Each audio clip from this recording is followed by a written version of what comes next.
hashtag health is wealth. Does it matter how much money you have if you're dead? Right. Yeah. If you can't get out of bed, if you don't have a quality of life, if you can't spend the time with your kids, does any of that matter?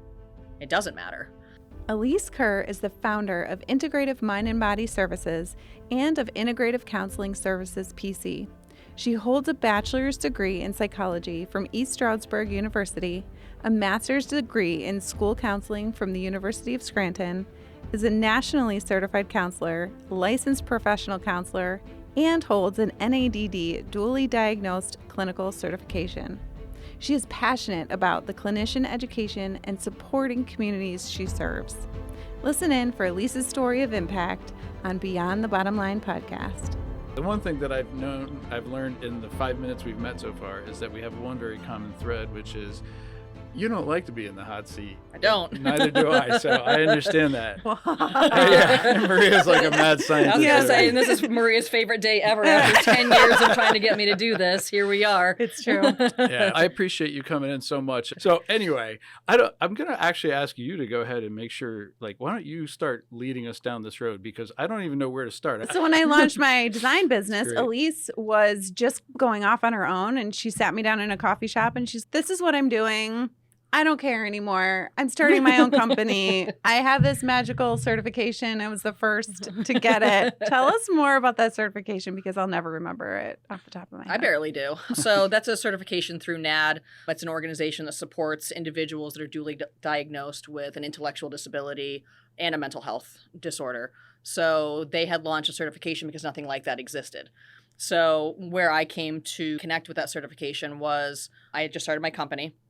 I was going out on my own, much like you, where I was leaving my W-2 job to do things in a way that made a little more sense for me, and was paneling with insurances. Insurances want to know, what are you bringing to the table? Because I can have a conversation with you guys. It's not therapy. But what am I doing that will entice them to reimburse me for conversations I'm having with people? So I'm like, well, I work with the intellectually disabled population with mental health issues, and we need to show me a certificate. One didn't exist. So right around that time, one finally existed. It was an organization I had worked with in my W-2 job before that.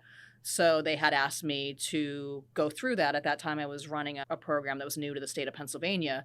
So I was known to them in that capacity. And they had asked me to be the first person outside of their pilot. They had a couple people that went through their pilot, but outside of their pilot, would you participate in the certification process? Absolutely. It's good for everybody involved. So I don't even know what year that was. That was probably 14 years ago, 15 years ago. Can I ask you why they required that? Is it insurance reasons? Insurances, not all insurances, but medical assistance is fairly specific with, they want to know a specialization. Okay. I think right now it's safe to say while we're still in a shortage, there's an overwhelming number of people that are looking to break into the therapy space and maybe not all qualified at the same level. Okay. So the medical assistance and Medicare world kind of being the most strict on what they want to see. Sure. What you're bringing to the table, not just, okay, you've paid your student loans, you've got this degree, go forth and see people. They want to see what they identify as areas of need. So that's how that filled that role. So from there, you launched a business. It's grown. You have a waiting list of 900 plus people. And you didn't stop there. You continued to say, I'm going to start a nonprofit. Yeah, so the nonprofit's interesting. I was just actually telling this story yesterday in the process of applying for a grant. So this story has multiple layers, and I don't even know if you know all of the layers of this story. So I don't sit still. I think that's fairly well known to anybody who knows me. You know me for a few minutes that already. I'm the same way. I got to be doing different stuff. Yeah. A few years into my counseling company, I wanted to do things differently.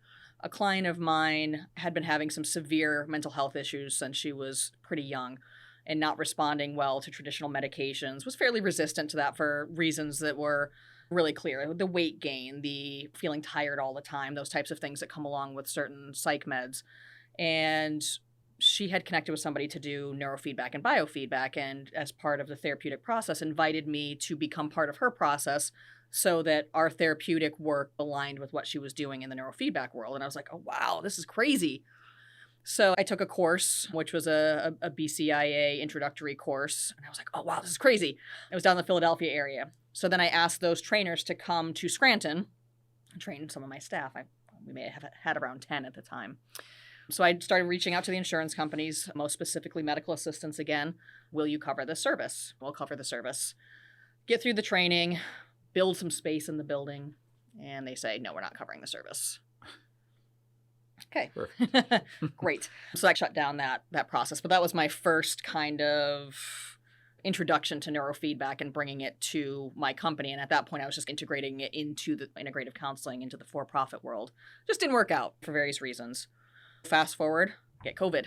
So I was diagnosed with COVID the Sunday before Thanksgiving, just before the vaccines came out. So as they call it, the OG COVID of mass destruction. It in fact was of mass destruction. So this is in 2020 then, right? That November would have been 2020? Yeah, it would have been 2020. Okay. Yeah, and then I would have started my stuff in 2021 as far as my own kind of treatment journey. So 2020, I get COVID just before the vaccines come out. Nothing remarkable. I wasn't in the hospital, anything like that. I just felt like I had the flu. I was home for a couple weeks. Went back into the office, and I was in front of the client. I can vividly remember it, which is weird because COVID's taken so much of my memory, but I can remember the moment I knew something was wrong. So I'm sitting in front of a client that I'd seen for years, and I have a routine that I do with every session that I do. I couldn't remember. I was standing behind my desk, like frozen. I should have gone over and grabbed a signature sheet for her to sign in for her session for the day and offered her a bottle of water, and then sat on the couch across from her. Which you've done thousands of times at this point. Literally thousands of times. Yeah. And this is in this client too. It's not a new client. It's a client I've had for years. So thousands of times generally, and a client that I've known for a really long time. And I was like, something's wrong. Get through the session, whatever. I start talking to my primary care doctor, and she's like, we don't know a lot. Something's definitely going on. I'm happy to refer you anywhere you want, but we don't know what that is. Yeah. So I reach back out to the folks in Philadelphia. Hey, you guys do anything with COVID? And she goes, actually, we are. We're doing whatever it was next week. Give me a call. We'll get you set up. So I go in, and at this point, I think I had done a neuropsychological evaluation just to get an idea of what was going on in my head. What does that entail? So it's a bunch of psychological testing that just talks about my overall functioning. And it revealed my IQ dropped like 20 points from the time prior to COVID to post-COVID. Just wanted to get a snapshot of my brain. I love a good neuropsychological. They're invaluable for treating people. So let's get one on me and see if it helps me plan what treatment I now need. And I had been diagnosed too with myocarditis at that point. So inflammation of the heart, lung issues, brain issues. Because of COVID? After COVID? Yeah. Yeah, so Okay, long wow. COVID. Yeah. So again, I had reached out to the folks down in Philly and said, hey, you guys doing anything with COVID? Like memory shot, like something is not right. And at this point, I'm starting to think, can I continue to do my job? Sure. My brain is my meal ticket in a lot of ways. I need to be able to function, and I can't. So yeah, absolutely come on down, do a brain map, a quantitative EEG, and have that reviewed by a neurologist and a psychologist. And they found significant impairment as a result of long COVID. They put my brain on some thermal imaging. I had almost no blood flow in my frontal lobe. Well, that's where executive functioning happens. So you want some blood in that particular region. I had almost none. I have the brain scans. They show them to people now, and it's wild. I had almost none. Does it matter how big your forehead is? Because I should have all the blood, huh? Yeah, I feel like I should be an executive. Okay, sorry. No, you're good. We look at that. So now I have the neuropsychological. I've got the medical diagnoses from my primary care doctor, and now I have no blood flow in my frontal lobe. Okay, what are we going to do? Yeah. So at that point, we start to put together a regimen for neurofeedback services. I do some more of my research, find that hyperbaric oxygen therapy can be really good for that kind of stuff. There was a clinic about 30 minutes away from the clinic in Philly I was going to for neurofeedback. So I was doing 3 a day. So I was going to Philly Monday, Wednesdays, and Fridays. I would do neurofeedback in the morning. I would then drive the 30 minutes to hyperbaric oxygen. I would do 90 minutes in a hyperbaric oxygen tank where I was diagnosed with a traumatic brain injury type response. So I was actually getting a traumatic brain injury treatment in hyperbaric oxygen. And then I would leave there and go back and get another neuro session. So luckily, I had folks driving me because, as you can imagine, you'd be exhausted after putting your body through that much treatment in one day. What did that feel like? Like physically? Besides exhausting, it was good. At that point, one of the other, I would say, smaller symptoms in this grand scheme of all of those, I wasn't sleeping well. So it definitely helped with my sleep. And from there, all things can grow if your sleep and your body is healing. But it was great. And my brain scan showed an efficacy in the treatments because as I was getting more thermal imaging done, I was having more blood flow. Yep. That was great. So I felt great. Other than I was also tired. My body is just like, between the drive down there, 3 treatments and the drive back, it was, and then still trying to work. I'm still trying Of course, to work you're on running an organization, yeah. So I'm working at that point. So where this kind of all came to be and where it brings us to today's conversation is I'd spent $25,000 out of my own pocket to access these services. So the area I was going in Philadelphia is one of the wealthiest counties in the country. So they have disposable income to access those types of service. So I'm thinking, does the average person in northeastern PA have the ability to leave their job 3 days a week to go seek this treatment out? And if they do, they have the money to put into that at that level? The answer is no. So that kind of got my wheels turning with how do I make this more accessible financially and geographically to this area and still get the services myself and not have to drive to Philadelphia. Now That's pretty exceptional, though, because most people, if they did that, probably wouldn't think further than themselves and wouldn't think, or they may have that question, but then not do anything about it. And the difference between you and the average person is you get an idea and you act almost immediately. I've never seen anyone work as quickly as you. Okay, so this is amazing. So you have this idea, you have this question, and then what did you do? I started talking to my team because the reality of the situation is as companies have gotten bigger, I can't manage them on my own anymore. For years, I had done it on my own, but I've grown a strong team both in leadership and the providers of our service. How many people do you have working for you? 70 maybe-ish. That's exceptional, I want to say around 70 now when I looked the other day. We're probably just under 70 right now across the board. So I needed to talk to my team. And they're like, oh, here we go. Here's another idea because I'm just spewing ideas all the time. But they got behind it. First, they had seen how much I suffered going through this. And I was pretty transparent with my staff as I was going through all of these things because they deserve to know, why am I absent from the office? Why am I making typos in my email? Why am I not remembering things that I remembered for years? So they deserve to know that. I was extremely transparent with why I wasn't in the office or why I was having struggles. So I went to my leadership team and said, what do you think? And they got behind it. And then we just went from there. At that point, I was still working with the folks in Philadelphia, and I said I wanted to do this. I said I wanted to do this in a nonprofit model, which is pretty rare. There are people doing biofeedback and neurofeedback in other parts of the country in a nonprofit model, but it's pretty sparse. Typically, it's a for-profit model, and you see these only in a more affluent areas. So Philadelphia, again, Montgomery County, which very wealthy down there. Some of the other clinics we've seen, Jupiter, Florida. So that's a pretty affluent area. We collaborate with folks in Los Angeles. There's money in Los Angeles, Denver. So that's where you're seeing these. Boston, there's some clinics there. So these places seem to center around pockets of money for the most part. Sure. And that's not here. So how do we make that work here? Tiny pockets, but yeah, absolutely. Yeah. But not quite as widespread, not enough to sustain my grandiose visions. Can I ask you, so let's pretend I don't know what biofeedback and neurofeedback and all that. Can you explain what those are? It would take me days, but I'll give you some highlights. The elevator. So neurofeedback and biofeedback. So biofeedback is more of your large umbrella item. So that's biofeedback is looking at the body and the entirety of the body. And it could be any number of modalities. It can be heart rate variability where we're teaching you to control your heart rate, your skin temperatures, your blood pressure. It's wild what you can do with the power of breathing. So it could be something as simple as that. Is this like Wim Hof stuff? Do you know what I'm talking about? No. Oh, there's a really good book. If I can remember it. Yes. Maybe I need to send it my way. Yeah. We'll get you in for some memory stuff. I got you. But it's an amazing guy, and he does talk about that. Supposedly, he climbed Mount Kilimanjaro without a shirt.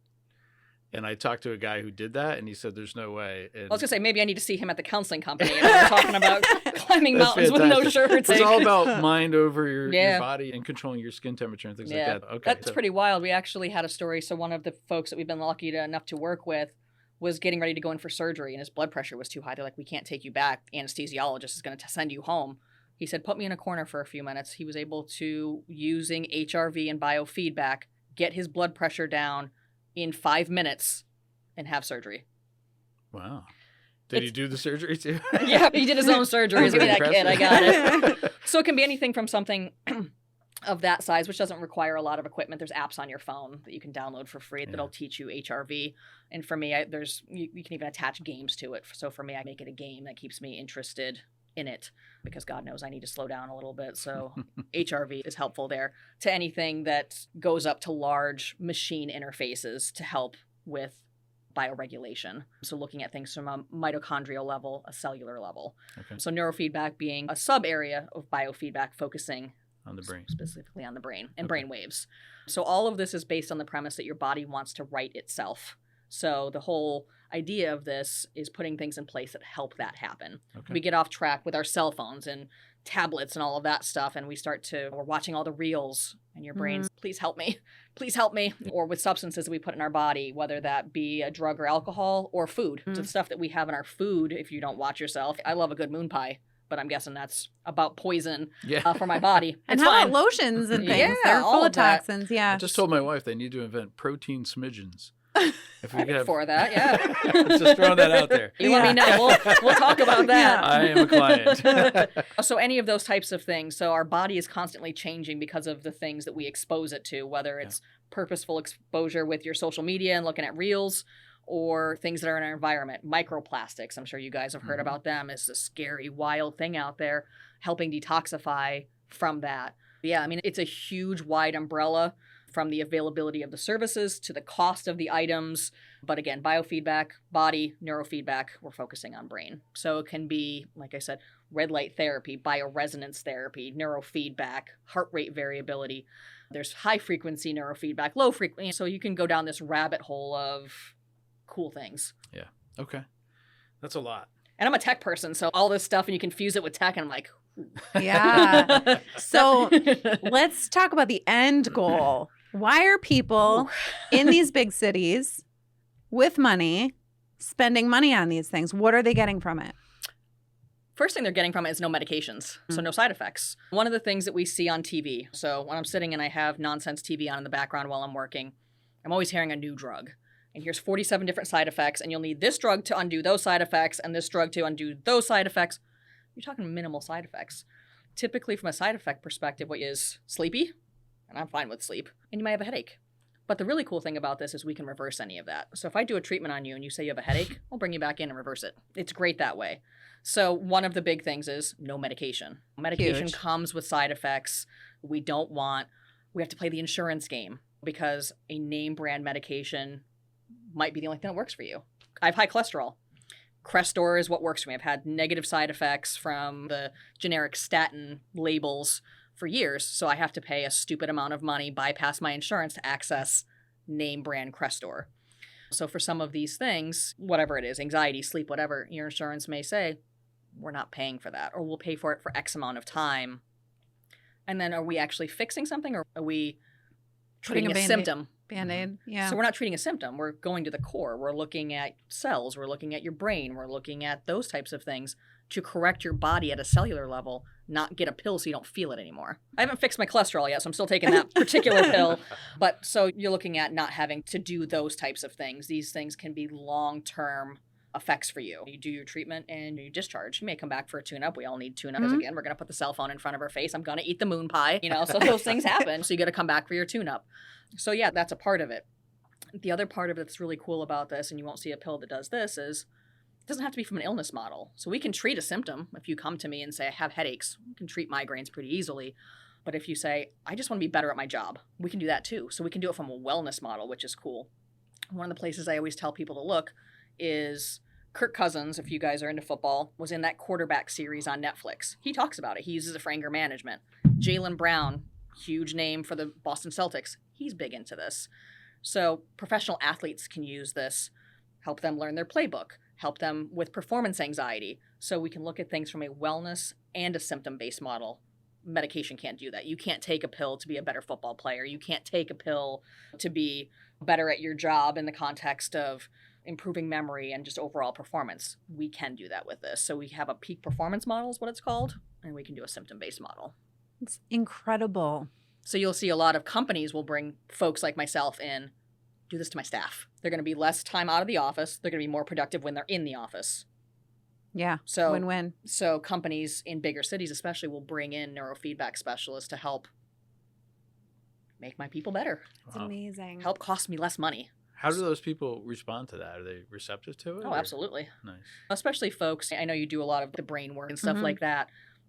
Anything that makes them work more efficiently, because working more efficiently means more time with your family.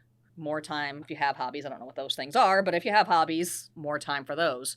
So yeah, typically they're more receptive to that than they are an illness model. If I can say to you, I can do this for you and help you with X, Y, and Z, that's way better than saying, you seem really anxious. Can I help you out? You seem depressed.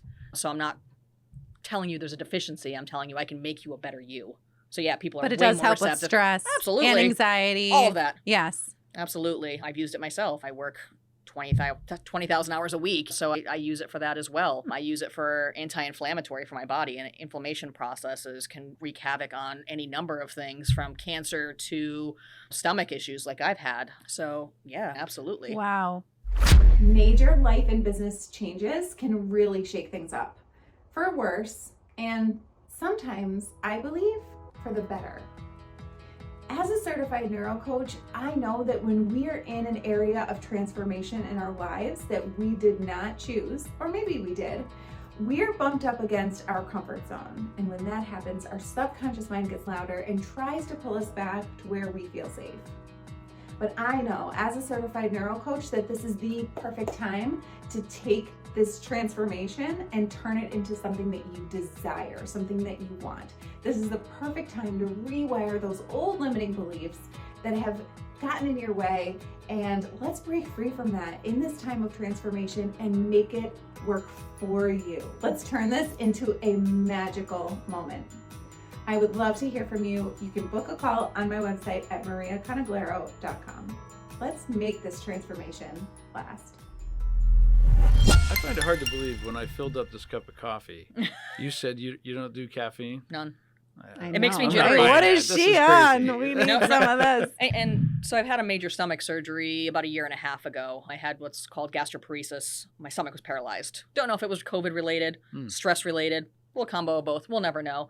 The only known cause of it is diabetes, which I don't have. So my stomach has become quite sensitive since then. So I was always sensitive before then. You give me caffeine, I'll be hanging from your lights here in a second. Oh, okay. But I can't even tolerate it anymore now since Wow. my stomach surgery. It's much more sensitive. Yeah, I've never been a coffee drinker. I may have a couple cups of tea, and I'm talking over a year span. I don't drink. I don't do drugs. I just... Alyse is making me feel like I'm drinking coffee and I skip leg day today. So did Never I. skip leg day. I fell on the ice last week, so I've skipped the whole leg Oh, week. geez. And for some comedy's sake, I fell on ice on Saturday last week, and then somehow I missed a stair in my house and fell down my stairs on Sunday. Oh my God. So I've skipped leg day for 5 days Oh, now. geez. I'm just lucky the legs are still functioning, so Oh my don't God. feel bad. Okay, so now we've been talking about adults this whole time. Let's talk about children. Absolutely. Because our children are extremely overstimulated. Adults are overstimulated. They're born with a cell phone in their hand. Yeah. You're born with a TikTok account. Seriously, though, it's scary. I Yeah. have 2 children. They're 8 and 9. I see them so consumed with so many things, and it's just mind-boggling. And no matter how much I try to protect them, obviously we can't shield them from because everything. this is normal. This is normal. Anything that's not normal is causing Mhm. stress in their life. They don't fit in with their peers, that type of stuff. So they have the devices and the toys and and you have to have that. You have to be normal. You have to be in the Mhm. in crowd with all of that stuff. And Yeah. rates of ADHD in Through the roof. children through the roof. Highest we've ever seen. And ADHD, speaking of that, is one of the main and primary focuses of neurofeedback, and some devices are actually FDA approved to treat ADHD. Amazing. So ADHD specifically can be something, in some cases, that can be fairly easily treated.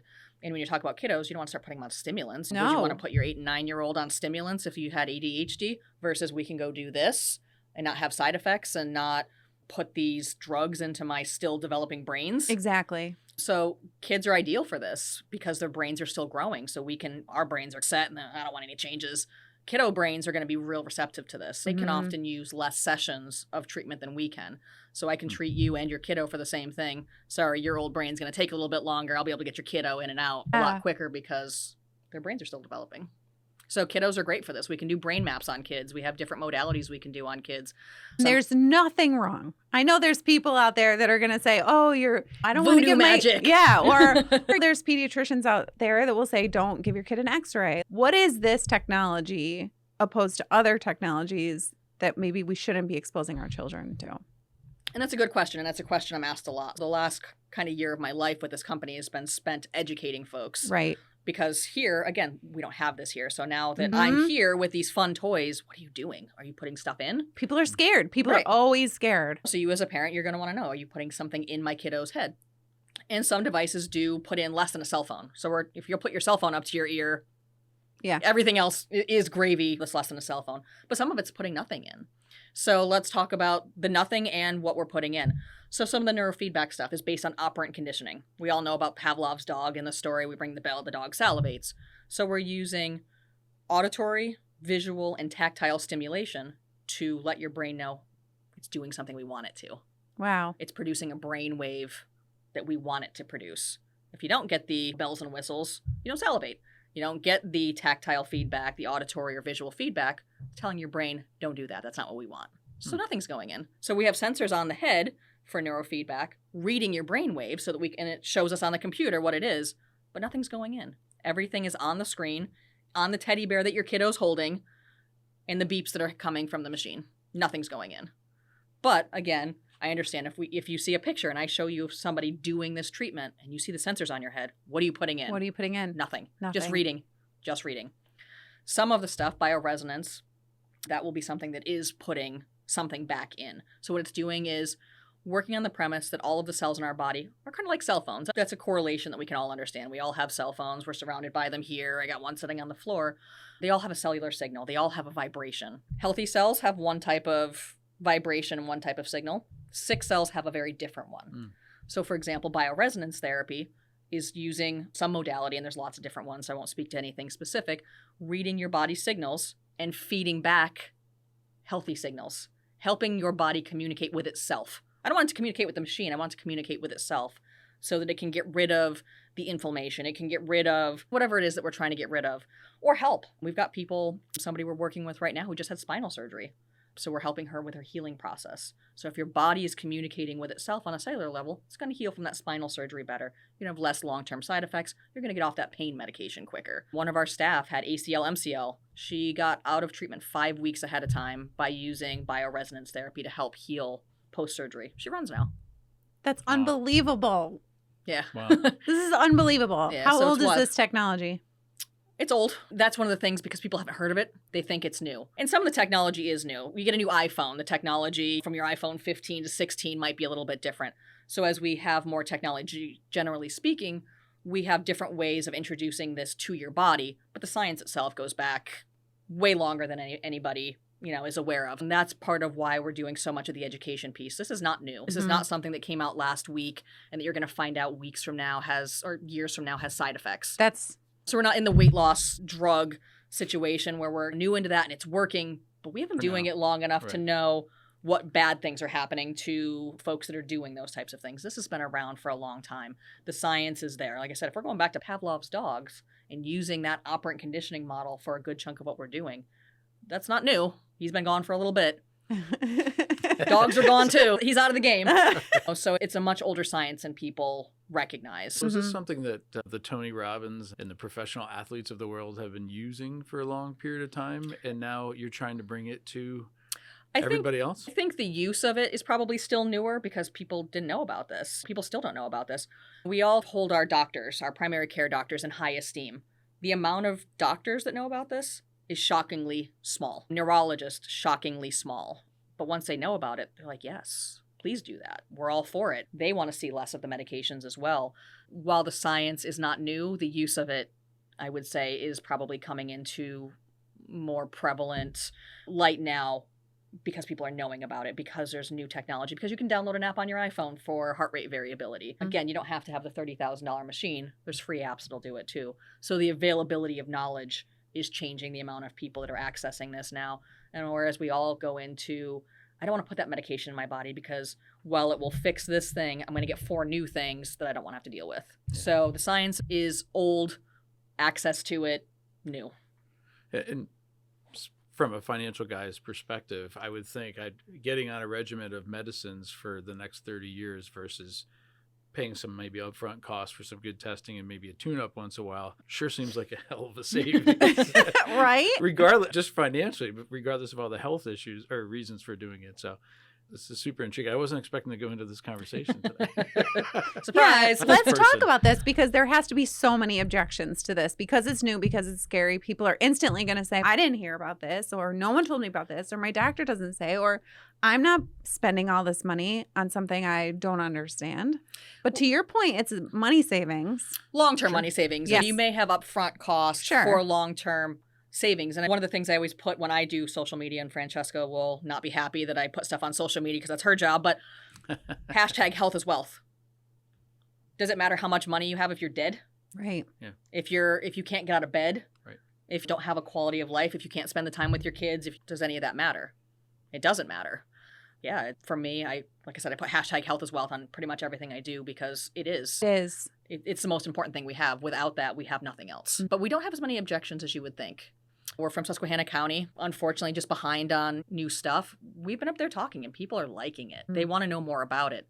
They're not giving us really a lot of pushback. Once they understand and they have similar conversations to the one we're having now, let's try it. Let's try it. I've done the horrible migraine meds. I don't want to do them anymore. They make me tired. I don't feel good. My stomach's upset. And the migraine's really still there. So let's try this, because I've tried all the other stuff. Let's try this. Oh, it worked. I have TMJ, but my dentist says I can't do anything else about it. Joint surgery on the jaw is typically a no-go. It's one that's not as well perfected as, say, a knee or a hip. Let's try this. Oh, it worked. And people are telling their friends. The stories are telling themselves. Stories are being told everywhere. So we don't have a lot of pushback. The questions just become what we've asked here today. Are you putting something in? Are you putting something in my kid's brain, especially from a parent Sure. perspective? Are you putting something in my brain? In most cases, we're not putting anything in. And when we are putting things in, typically we're mirroring the body's response it's already having back to itself. So it can say, ooh, that's probably not the best way to do that. Or, oh, that's really working well. Let's do more of that. So we're not getting a lot of opposition. It's just a lot of questions. And these conversations are great to be able to answer those questions. But we're not getting that. And we've got wonderful. school districts that are interested in this. Please bring this in because, let's be honest, talk therapy doesn't work for everybody. The fact that these modalities can address mental health and physical health all in one shot, so I can go in for migraines and also get less inflammation in my body, I'll have that. That's a side effect I will take all day long. Get rid of my headache and make my stomach less inflamed. Should this be coupled with, you're basically helping the body learn how to heal itself and get back to basics, right? Yeah. So once you feel you've gotten someone to that point, should they couple, like I'm thinking, is it coupled with what you do? Like when you're dealing with executives and leadership people in those roles, okay, now I'm capable of doing things, but you got to take it to that next level, right? You got to program your mind by what am I going to use my enhanced brain Absolutely. power? But can it stand alone? Yes. But is it optimally coupled with other things? Absolutely. It can be with what you're doing. It could be with therapy. So let's say we're doing trauma. There's protocols for trauma. There's physiological things that happen to a body when psychological trauma happens. It's fact. If we can couple this with mental health therapy, so let's say EMDR, which is, I think, one of the, Prince William went on a big tangent about EMDR, and everybody wanted EMDR. I need EMDR right now. If you're pairing this with those types of therapies, with things that Maria does, you're only going to get more benefits. So it can stand on its own, and it can be coupled with just about anything. And you're speaking about coupling. One of the questions we're asked a lot is, do I have to stop taking my meds? No, you don't have to. But when your body starts communicating better with itself, you don't need as much. You might not need any. I know people have come off migraine meds, come off of anxiety medications, because now that their body's communicating, a couple things happen. One, I find that I'm way more sensitive to medications. I don't need as much. I take my anxiety med and I'm like, oh God, that's too much. It's too much because your body's now doing what it's supposed to do without the Xanax. Okay. So yeah, you can couple it and it can stand alone, which is What about great. the chicken or the egg thing? So if you have somebody that's really had some serious trauma, do you try to address that and then go through this procedures, or do them at the same time? You can do them. probably? Well, you can do them concurrently with all of my companies. If I'm looking at the two of you and you both had the same trauma, let's say you were in the same car accident, the way that you manifest that and the way that she manifests that may look very different. So your treatment plan may look very different than hers, even though you had the same experience. You're both traumatized from this. It really depends on the person. So we've talked about people that do really well in talk therapy and then people who don't do well in talk therapy. So what your guys' treatment for the same exact thing looks could be vastly different. Or you could both come to me with the same symptom. You don't know each other at all. You both come to me with anxiety. The way your brain looks when you're anxious could be very different. So it's not all anxiety brains look like this. Your anxiety brain looks like your anxiety brain, and your anxiety brain looks like your anxiety brain. So there's not an answer, a static answer to that. It's, I'm going to evaluate what your needs are and make recommendations about your needs. And even though you can have the same exact presentation as her recommendations could be drastically different. So this could be a standalone for one of you and coupled with other things for the other one of you. As your wealth builds, so does the amount of pressure that surrounds you, right? Maybe your income is still higher than ever and your business has more revenue than ever, but you're also thinking about your family, your employees and their families, debts that you need to pay off, taxes that you want to minimize, cash flows to track, all while trying to stay excellent at your job and innovative within your industry. Our team at Stonehouse helps you manage your personal wealth, whether it's in your retirement plan, your business, or any other place. While you're busy out there conquering the world and trying to take care of others, don't forget about taking care of yourself. Contact Stonehouse to see how we can help make your life better.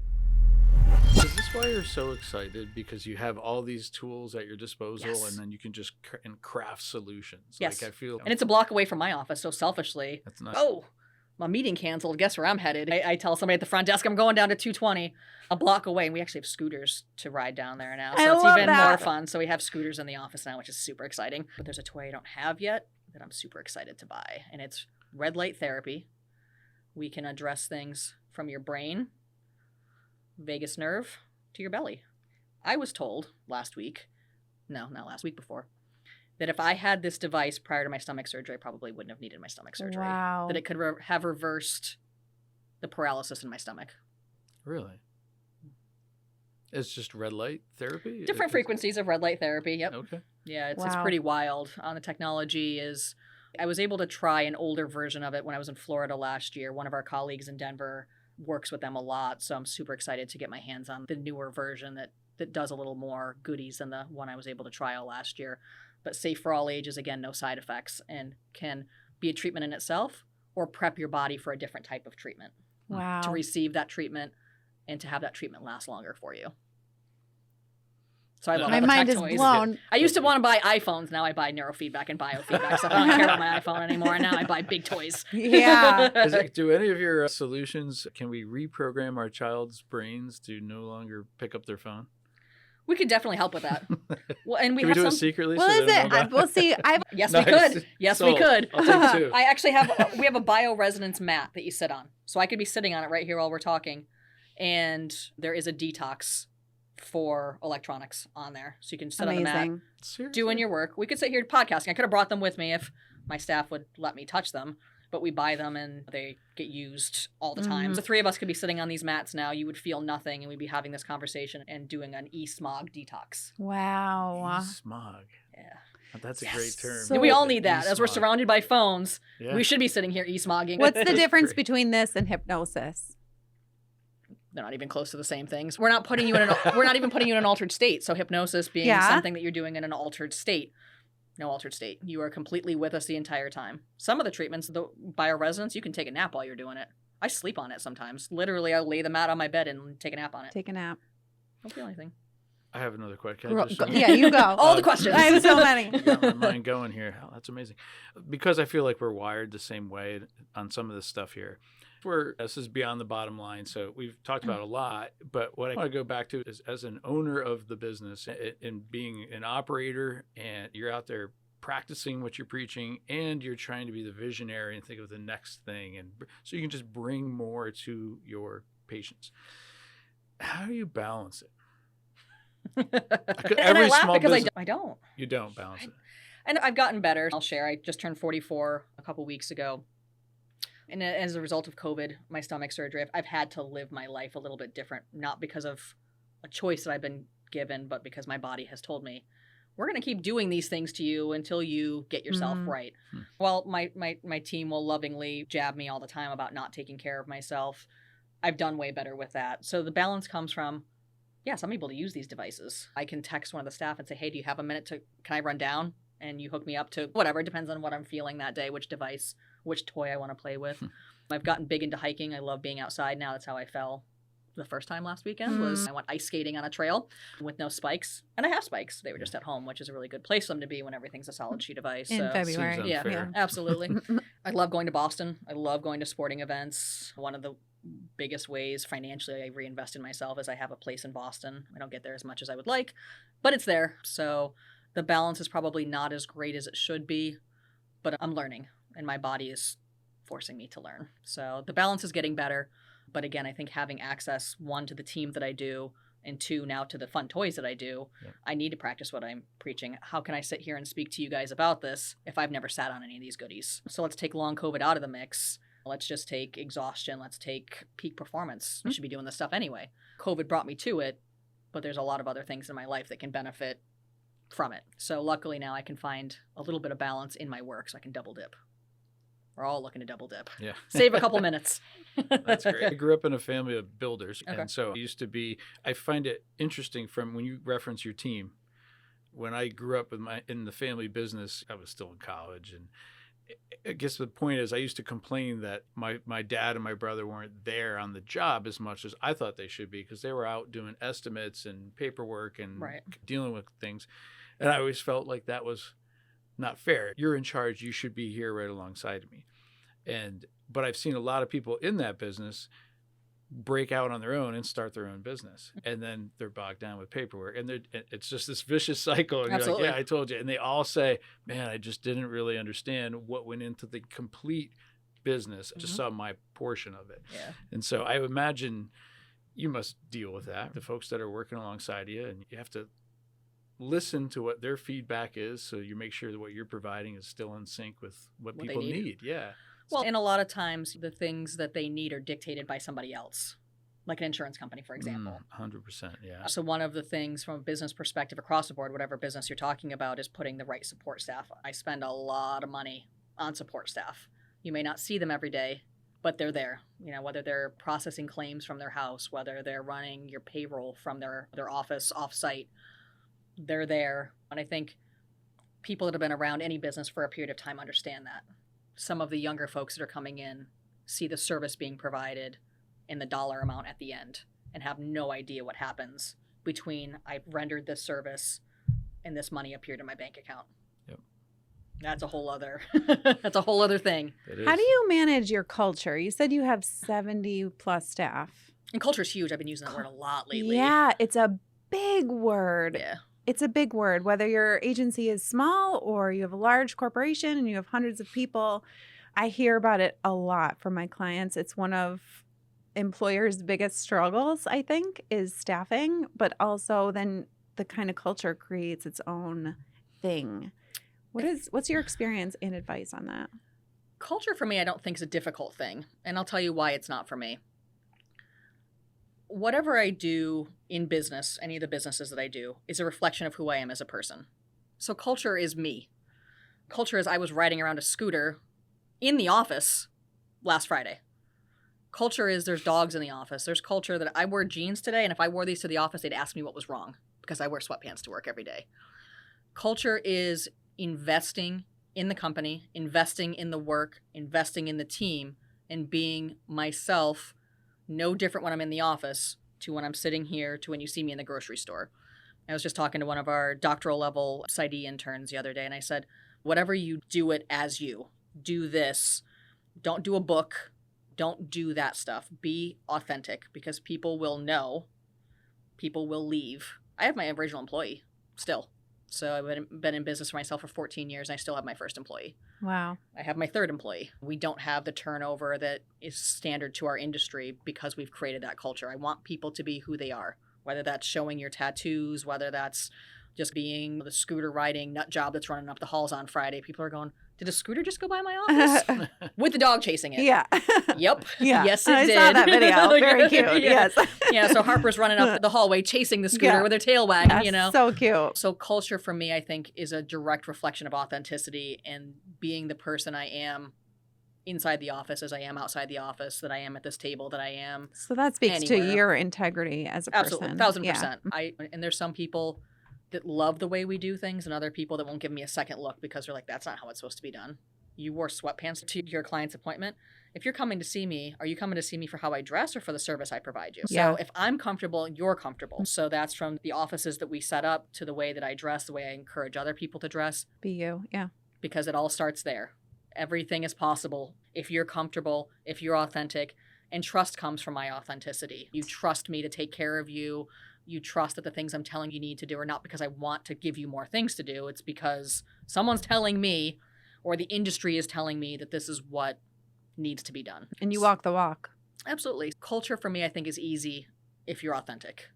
I mean, in any size business. So we just hired a new staff person from one of our offices the other day, and I hadn't met her. I wasn't part of her interview process, but I always try to send an email right off until I'm able to meet them in person and I say, welcome to the circus. I say that, because I want people to be at ease. You're a person, not just a staff person. You're not a therapist. You are a person, and your ability to do your job well is a reflection of who that person is, not this book on EMDR therapy. So that's the way we do things. Like I said, either people love it or they hate it. There's no in between. Love it. That's fantastic. So I watch a lot of podcasts, right? And I call BS on this thing. When people talk about, when I was 23, I laid out what I wanted to do, and I just reverse engineered it, and I just started doing it. And I'm like, no, you didn't. I don't know anybody that did that. Yeah. I really don't know anybody that's done that. Some of it's a little bit of luck, ton of hard work, passion for what you do and all that stuff. I'm not suggesting that you have a 20-year outlook on where you're taking this thing, but you've achieved a heck of a lot up to this point. What's your next couple of visions or ideas that you want to do, steps that you want to take, or is it just still mastering where you are today? I can answer both those questions. Some of it is mastery today. Some of it's learning about cutting edge technology. I want to know all of it so that I can make an informed decision about what I offer you. Because there's a lot of stuff out there I don't have in my office, and it's by design. So I want to learn everything I can about the new technology, evolving technology, to make a decision about what comes to the office. My goal in any of my businesses is to help people, whether that's the community that we're in, the recipients of any of the services I provide, to providing solid income for the people that I employ, making sure that the breadwinners of the family have their bread every other Friday. Right. So those are just some of the generic goals. But long term, I want to keep listening to the people that we're serving. I want to hear what the community is saying, see what the community is needing, and not making exclusionary statements or plans based on that's only in Boston, that's only in New York City. Why can't it be in New Milford? Why can't it be in Denton? So I want to keep having those conversations and keep learning and those types of things. Just keep expanding that and helping people any way we can. I want to bring this to schools. That doesn't really exist anywhere the way we want to do it, the way we're proposing to do it. The way that it exists will likely be the first of its kind anywhere in the country, the way we're doing it. It does exist in small pockets in other places, but not like this. And a lot of times it's primarily focused on ADHD as what we're dealing with. I don't want to take anything off the table. If you're ADHD and you have anxiety, or you're the captain of the football team and you're trying to get your D1 scholarship, I want all things on the table, all cards on the table, not, if you don't have ADHD, I'm not real concerned with you. I know this works for ADHD, so that's what I'm going to do. I'm going to do ADHD. You hurt yourself at the football game last night. Let's get you on some bioresonance. You're chasing to be valedictorian of your class. Let's talk about that anxiety and how we can help you with test performance. Or you want to go to this prestigious school and you have to take these tests, get the test anxiety. Let's talk about that. You've got trauma. Let's talk about that. Home situation's not great. Let's talk about that. Let's put everything on the table. So my biggest thing is to not take anything off the table. Again, there's limitations with any of the work that we do. We can't help everybody all the time, but I want to help as many people as we can with as many different ways as we can. What that'll look like, I don't know. I may get an idea as soon as I step out of here and I'm like, oh, it's been great meeting you guys. And I run to go do it. And then I email Maria later and say, I need you to do this for this new company. And I just did that. I just told Maria while we were sitting here before this, I just started another new company that I haven't even told her about yet. Have you started one while we've talked? Yeah. Yeah, I did. 2, actually. So is that why you created the nonprofit, so that you could be flexible and Accessibility. serve Accessibility. the community? The for-profit model would allow this service to be accessed by maybe the top 5 or 10%. That's not what I do with any of my businesses. I want this to be accessible by as many people as we can possibly make make it available to, geographically, financially, transportation-wise, all of those types of things. So that comes with thinking about finances as diversely as we can, where we're placing these services, New Milford versus Scranton, in the schools, because they're already in the school. So then the parent doesn't have to worry about, I've got 4 kids, they all have after-school activities. We've got 1 car, so someone's not getting something they want. So if I'm putting it in the school, I'll take that to-do list item off of the parent that can't be in 4 places at once. So just creatively thinking about how to deliver the service. So the nonprofit just made more sense. And I'm still learning about nonprofits. I've worked in nonprofits for years, never run a nonprofit before. So I'm taking courses. I have mentors. I'm talking to people to figure this out, because I want to be able to bring this service to that population, whatever that population is. So if there are people out there who are 100% behind this and they run their own very successful companies and they want to also get behind you, how do you accept help? Different ways. One, help can look very different in the scenario you've presented. One, do you need us to help your staff? Again, do you want me to bring my services to your organization and help your staff? Yes, I can do that. If it's something that you want to sponsor something, we've talked about sponsorships with folks lately. I want to sponsor this. A machine, say? Yeah. And that's exactly what we've talked about. So your corporation wants to sponsor this machine. So we buy this machine, and now that machine belongs to your company in name. This is labeled on the room that it's in or in the school district. It's on our website so that we're showing that you're contributing there.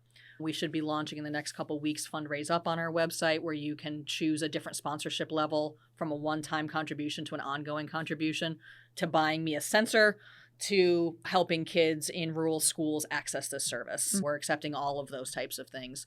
And then our own internal scholarships that we're able to develop based on folks of a different socioeconomic status accessing this. So that money all just rolls back in to providing that service for folks that can't afford it out of pocket. So everything is just rolling back into itself. But sponsorships, donations, we're open to all of that, bringing this to companies, to anybody that can benefit from it. So there's a ton of different ways. If you can't help monetarily, spread the word. Tell the stories. Yeah. That's what we're finding. We've had such incredible stories in the last year, and they still, some of them, when we were recording stories late last year, staff were in the background crying because I couldn't get into a car after a car accident that I had because of the trauma, because of the anxiety. I drive all over the place now. I can be a passenger, I can be a driver. Those it seems types like of a things. simple thing, but that gave that person their Give their life back. One of our staff persons had sciatic nerve issues, having kids. So after she had, after she had her most recent kiddo, she's had sciatic nerve pain. I think she's had over 12 years. I think we did 2 sessions on her and it was gone. She couldn't sleep on her left side, and we gave her that back. And she's a runner, so that's big. That's big. Wow. It's real big. Gave her life back. Yeah, gave her a hobby back, gave her a quality of life back. People that we've seen post-surgery to be able to get back to life quicker and to have less long-term issues. Spine surgery is no joke. ACL, MCL is no joke. Let's get her done. Were you able to get those testimonials? Some. Yeah. Coming from the United Way, like I always said, that Tell the story. we hear those stories in private conversations, and they are tearjerkers. Yeah. And those are the stories I leave those meetings and I say, that's why I'm volunteering. That's why I'm paying. I donate my time and my money. But it's confidential, or they're kids. We'll talk to certain people that we think personality-wise would be open to it, or folks that would have said to us, I want other people to know this. I didn't know this is a thing. So there's probably somebody else out there that doesn't know this is a thing and can change their life too. So when we start having those conversations, would you mind talking about that?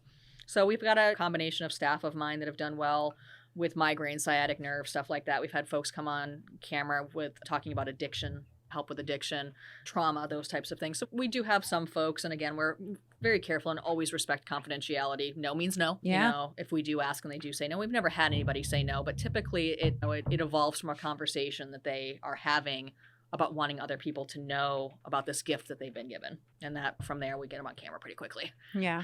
Oh, what'd you say? You know, I pull a camera out of my pocket. Can you say that again? And look here. And then sign this piece of paper, and just sign please? this little consent form. And Yeah. see you next week. So yeah, we've had some people tell the stories and wanting to share what they've considered a gift with the rest of the community, and understanding that right now, mission number 1 for me is education. I want people to know this exists. I want them to know that this option's out there, and know that I want to make it accessible to as many human beings as I possibly can. I'm just like, you know how they say you mirror the energy of the people? Like, I'm that person, and I love this conversation. I'm feeling your energy. Could be a little bit of the caffeine, but I feel it's mostly you.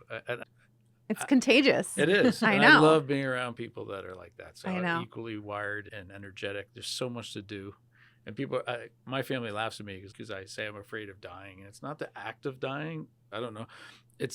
I have so much I want to do. Yeah. Absolutely. And I can still Every minute remember, mattered. And I can remember Mhm. my grandfather when he was near his end and he just was, you couldn't stop him. And they wanted him to rest. And he was like, I got to do so much. And I feel like that. And you're doing it. Like you have She's to be so doing jazzed up when you're going to work. Like I'm doing a lot, but do you feel like you still could do more and you're pushing Always. yourself? Mhm. Always. Yeah. And again, it just goes back to getting acquainted with my new body, Yeah. post-COVID, That post-stomach doesn't change. surgery. It's always So- gonna- Yeah. But no, it's Why? always, it's great. So for me, I'm going into work tomorrow and I don't mind it because we're going to tell, like tomorrow we're telling more stories. So we're going to provide services to a couple people, but we get to tell more stories again. So that story, again, if that lands in the lap of somebody who needs to hear that story, even if they don't ever become a client of ours or a patient of ours, whatever the lingo is that you want to use, if that gives them hope that there's something else out there, Right. that's great too. If we can get them in the office and actually help them, even better. But if we can give them that hope. Working 7 days a week sucks. But do I mind it? No, because I'm doing work that matters. And I just have to hear one story. And let's go to work. It's time. And people tell me to slow down. But I guess it goes back to probably like with your grandfather, get busy living or get busy dying. Oh, yeah. Mhm. Shawshank Yeah. Redemption. Nice Yeah, quote. I like that. absolutely. One of my favorite movies. And my grandfather was the same way. You work and that's just who you are. It's Mhm. who I am. Yeah. So I'm going to keep doing it. I'm going to get yelled at by my staff. But I'm going to keep doing it. But it Um, comes back to the balance question. If you love what you do and you find purpose and passion, and that is going to feed into other areas of your life. So Absolutely. it's not even necessarily perfect balance. It's It doesn't I look love like the idea- balance to the Right, outside person. Exactly. But to you, it Right. just feels like this is your life. It and is my this is life. how you want it. And you're Right. intentional about it. And you're happy. And I guess another quote goes back to those who can do should. Mhm. And I Yeah. can. And I want to. So I've been put in a place where I can do this for other people. Mm. Why wouldn't I? Yeah. When you say the 7 days a week thing, I should probably note that when you said I have to go into work tomorrow and it sucks, we're recording this on a Friday. Yeah. Right. So that's Saturday. Yeah. I'm going into work on a Saturday, just Uh-huh. to be Right. clear. But- And I may go in on Sunday, too. I don't know if I'll go in or I'll do some work from home. In preparation, we're launching a big study next week. If that requires me to do some polishing on Sunday, I'm going to do that because, again, the end result is maybe this falls into the lap of somebody who needed to hear it. Yeah. And the point I want to make sure that people understand is I believe that, especially with small business, it's built, a business is run 9 to 5, but it's built on in the margins before 8 o'clock and after 5. I'm sure we can all attest to the many times we've come home at 10 o'clock at night because of something that we had to get done. Really, there's nobody else to do it. It's like, it has to be me. And my wife has said many times, like, why is it always you? And I was like, because it's important to me. And it's obviously, clearly important to you, all the stuff. You believe in it, you're walking the walk and everything. Yeah, I think Yeah. my grandfather used to say, "What you pay the bills with the first 40, you make money in the second 40. That's a good way to look at it. Yeah. I think it was him that said that. I know I had heard that early on in life, and I want to say my grandfather had said something to that effect. You And can that say just- that, we'll believe you. Yeah, I like it. It just sticks with me wherever it came from. I think that's true in any small business. Is that first 40 pays the bills, and everything after is where you make your money. Speaking of cool quotes, Yeah. you wrote down that cool quote here. The day you plant the seed is not the day you eat the fruit. Yeah, absolutely. That's great. I love that. And for me right now, the reason I shared that particular quote is this nonprofit business is new. We're about a year and a half in where we've had the doors open to the community. We trained behind the scenes for about a year before we opened the door. I have to remember that I can't expect to eat the fruit today. We're not there yet. I just planted the seed. So I have to take care of the seed, water it, give it food and all of that stuff. I'll eat the fruit eventually. Right now, I'm more concerned with the community eating the fruit, with getting the information out there. The fruit's not mine to eat yet. I'm the last person at the table that's going to eat. And I'm okay with that. It's like dropping knowledge bombs here for entrepreneurs. I love this. This is She great. sent me another one after that one. Yeah, that's another big one for me now. Pressure is a privilege. Absolutely. Pressure means if you've got pressure, that means you've got opportunities. So for me, when I'm Fridays, for whatever reason, I think my body knows when I get home, it's crash mode. I don't go out on Fridays. I don't do things on Fridays. Once I get home, I'm home. But pressure means you have opportunity. Pressure means you have things that you can do and things that you can do Capability. for others and people that trust you and are you're responsible to. So that's another one I've been living by right now. When things get real heavy, running multiple businesses and making changes and out there doing whatever, learning, doing whatever, helping other people learn, that the fact that I'm pressured, the fact that I'm running from one thing to another means I have opportunities, and that means I can share those with other people. So that's another one that's just live for me right now, just based on what my current life looks like. I feel intimidated in a I positive feel way. inspired. People say that. I always, Both. when people say intimidated, I'm like, ugh.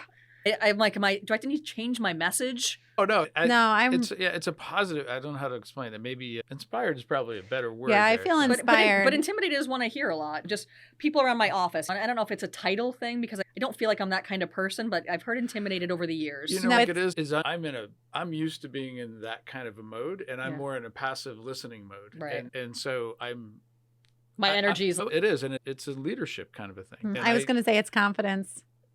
Yeah. It's, That's a you're good just way to like, put it. you're just radiating confidence. I love what I do. I don't know that Yeah. it's confidence, but I can say 100% I love what I do. And if as a result of this or any decision I make or anything that I do, one more person's helped, yes, that will keep me going. So I would say less confidence and more pure passion for helping people Love and it. doing things for as many people as I can. Let's talk about the basic things. Where is your office located? How can people reach you? Yeah, so we've got multiple locations. So our main location's at 220 Penn Ave, downtown Scranton. So just follow the scooters from 300 Mulberry down to 220 for the Penn dog. Ave. Well, the dog doesn't come on the road with us. We're street. only Yeah. scooting in the office. But yeah, so follow the scooters from 300 Mulberry to 220 Penn is where our main location is. That's where most of the toys are living right now. We've got one in the motherland in New Milford. So 52 Summit Street. We've got some cool toys there. And we have some more toys down in Millersburg, so Upper Dauphin County. So we've got 3 locations right now. Stay tuned for hopefully some school expansion announcements. So we'll be in some local schools, which is super exciting. To find us, we're doing free consultations. Check out our website. Shoot me your name. We're happy to sit down in person. You can come to the office and check things out. We'll do a telehealth with you, talk about what you're thinking, answer any questions. If you just want to say, what is this? I still don't understand. Reach out to us. So we're doing the free consultation work. We invite anybody to come to the office because, again, I understand that this is something that people don't know that can be scary. Come look. I'll get hooked up. I'll let you do a session. One of the local superintendents said that was the best way he was going to get to his board of directors with this unknown commodity was have them come in and watch me get hooked up. If I'm willing to put my brain on this, that we'll sell it to them. So we're happy to do that as well. Any of my businesses is an open door policy as much as we can allow with confidentiality to come experience what we're doing, why it's different, and see a little bit of what goes on in my head. Yeah. It's amazing. Thank you for doing what you're doing. Absolutely. It's pretty remarkable. Thank you. Yep. All right, I got to go do something. I can't sit here. I'm so excited to go on with the second half of my day. What nonprofit are you starting today, Bob? Come on now. I don't know if I have that energy, but it's been a privilege. I appreciate it. Thank you. Yeah. Thank you. What a joy. Thanks, Alyse. That's a wrap on today's episode of Beyond the Bottom Line. Thank you for listening.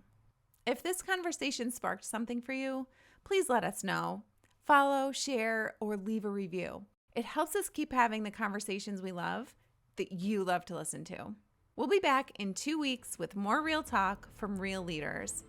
Until then, here's to feeling successful beyond the bottom line.